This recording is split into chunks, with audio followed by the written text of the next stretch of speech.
So this is how the interior of the safe looks. You have this compartment here.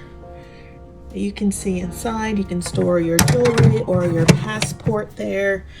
You also have a second shelf here that you can see where you can store your envelopes or anything else of importance, and a larger compartment here on the bottom, as you can see, that you could put in like a small jewelry box. So absolutely love this little safe. You can also hang your necklaces here. There's also a slot here at the bottom where you can also add whatever you like.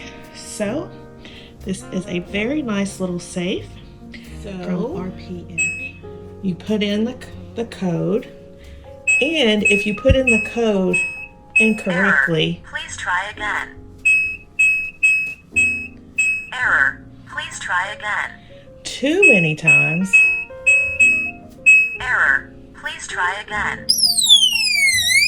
it will make an alarm. Isn't that awesome?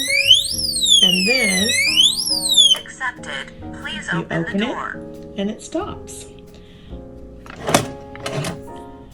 Very nice little safe.